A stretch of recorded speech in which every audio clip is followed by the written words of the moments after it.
ओम नमः सिद्धेभ्यः। ओम नमः सिद्धेभ्यः। ओम नमः सिद्धेभ्यः।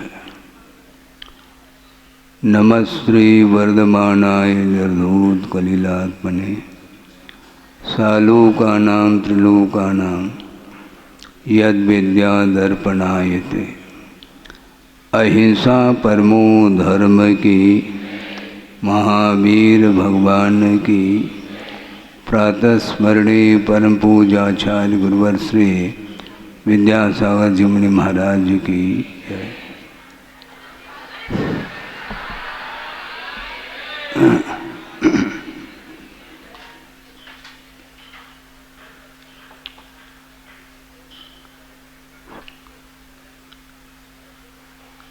एक कारिका मुझे स्मरण में आ रही है।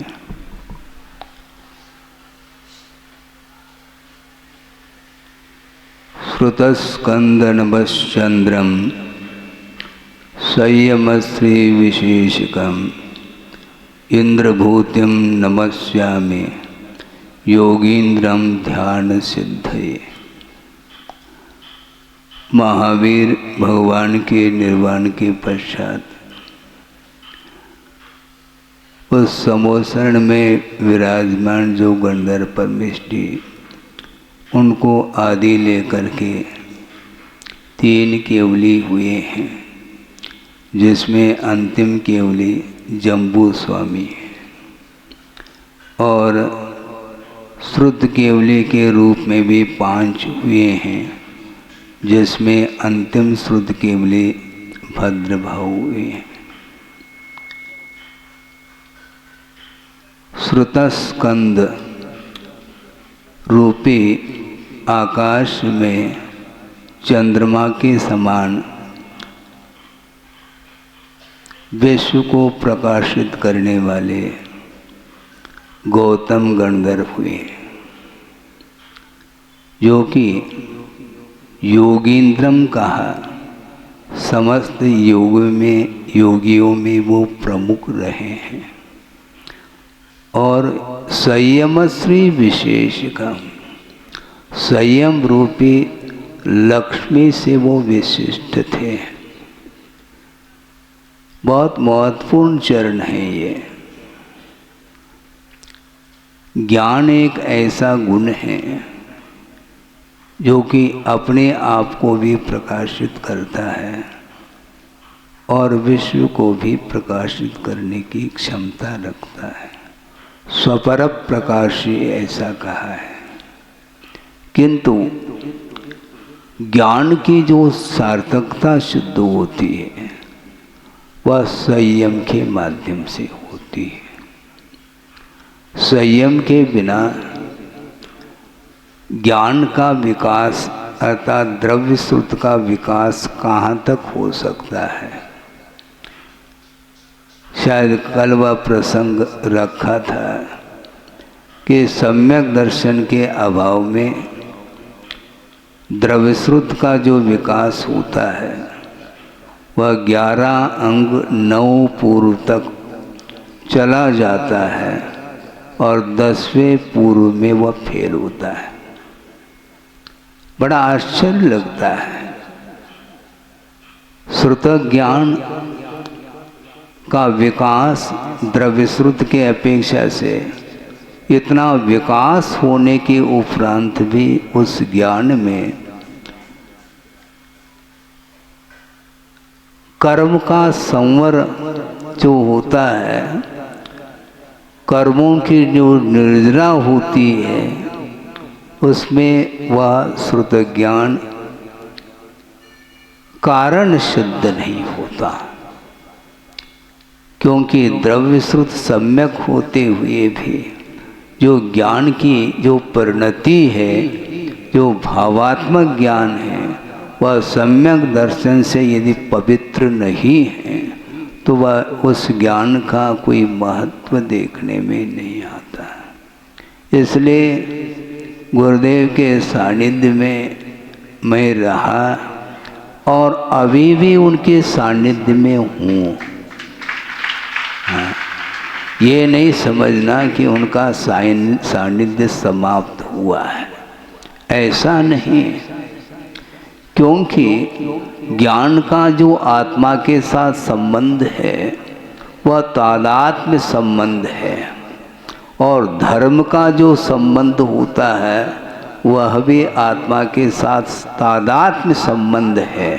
तो ऐसे स्थिति में जो रत्नत्रय को जिन्होंने दिया है, दान किया है मेरे लिए, और उसका अभाव कैसा हो सकता है?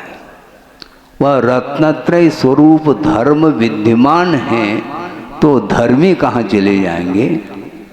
धर्मात्मा यही है वो। उन्होंने धर्म का स्वरूप क्या है, वह केवल मेरे लिए नहीं, पूरे विश्व के लिए उन्होंने धर्म का क्या स्वरूप होता है वह स्वरूप का पालन करते हुए उन्होंने देशना दी है। देशना का जो प्रभाव पड़ता है वह क्यों पड़ता है? मात्र ज्ञान के द्वारा नहीं, किंतु प्रयोग के माध्यम से उसका प्रभाव पड़ता है। बहुत कठिन है ये। युग कहाँ जा रहा है? थोड़ा सा विकास होता नहीं, वह हवा में उड़ने लग जाता है। यही तो अज्ञानता मानी जाती है। प्रवचन का समय नहीं है, क्योंकि समय अपनी गति से आगे बढ़ रहा है। प्रवचन तत्व चर्चा का समय अपने पास है, समय समय पर उसका उपयोग हमें करना है। बड़े बड़े आचार्य हुए हैं, आचार्य समंत भद्रदेश से, और उनको याद किया है उनके उत्तरवर्ती आचार्यों ने, और अपने आप की लघुता प्रकट की है। समंत भद्रादि कवीन्द्र भास्वताम स्फुरन्त यत्रा मलसूक्ति रश्मयः व्रजन्त्य खद्योत वदेव हास्यताम न तत्र किम ज्ञान लवोधता जनाः।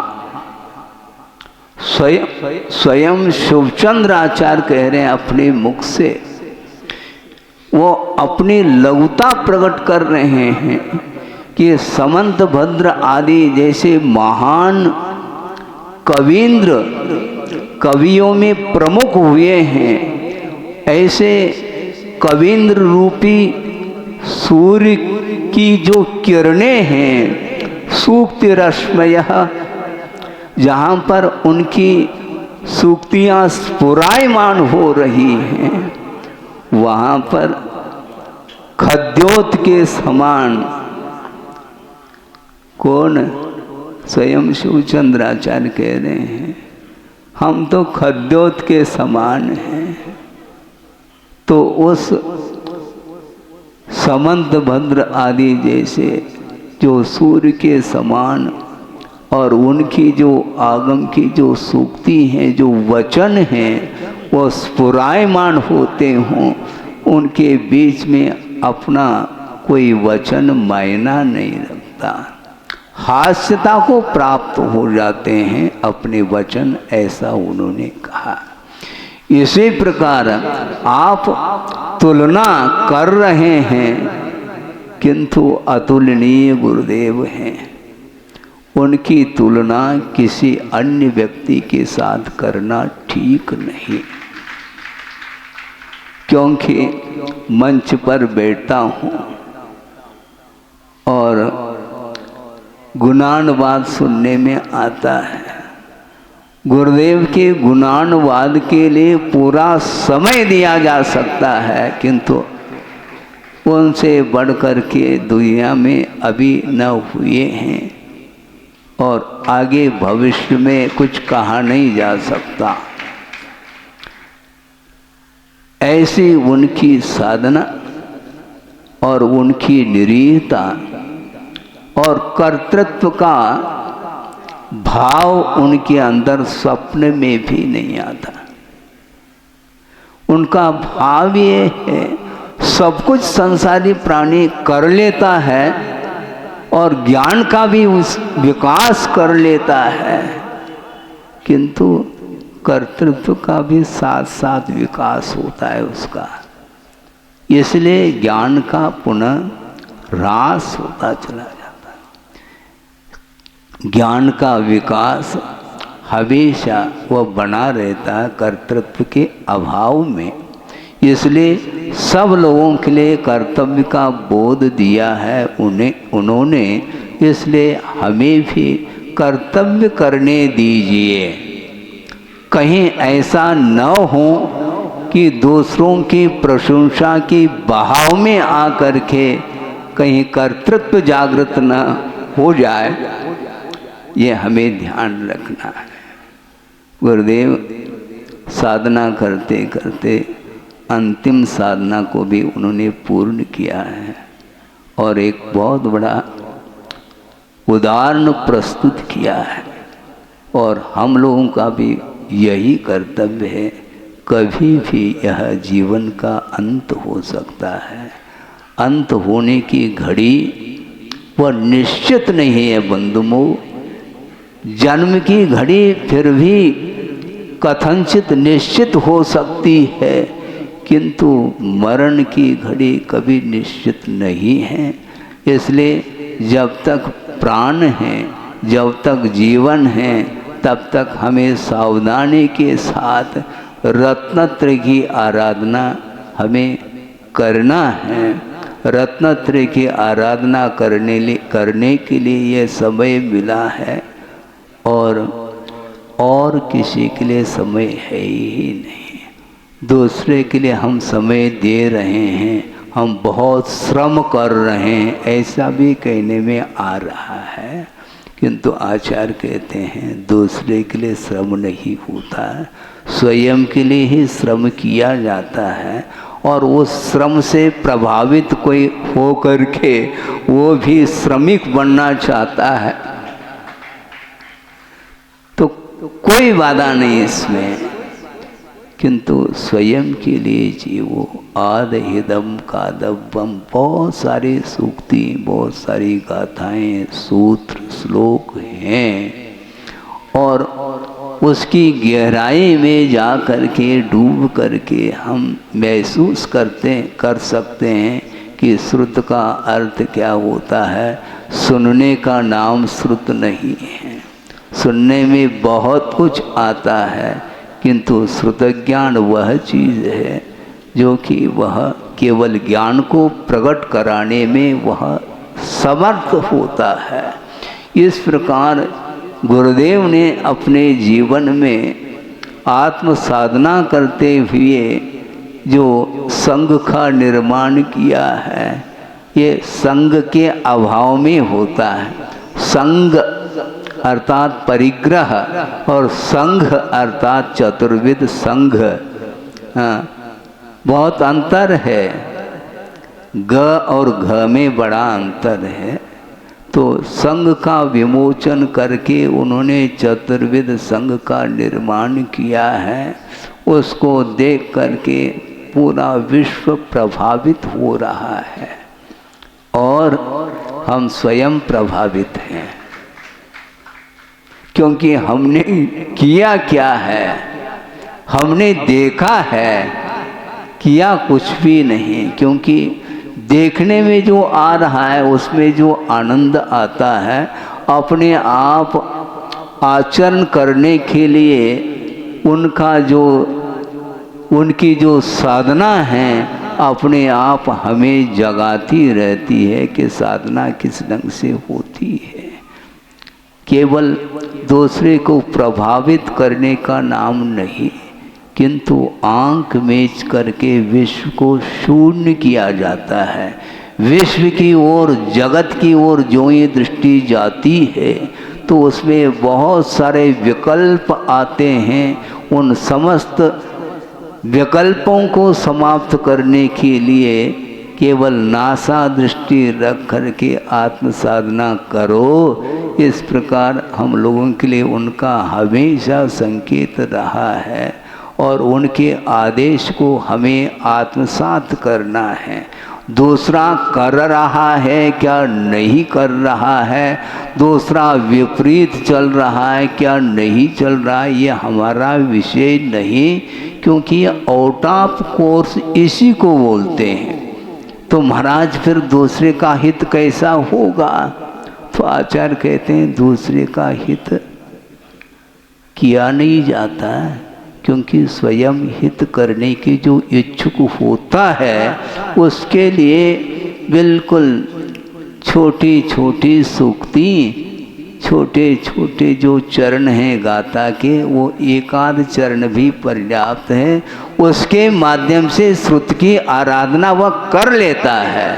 श्रुति की आराधना का अर्थ बड़े बड़े पोथी पढ़ने का नाम नहीं, किंतु उसमें से एकाध सूत्र लेकर के यदि आत्मसात कर लेता है, जीवन को पवित्र बनाने के लिए निरंतर साधना में रत रहता है, तो उसके माध्यम से श्रुति की प्रभावना होती है।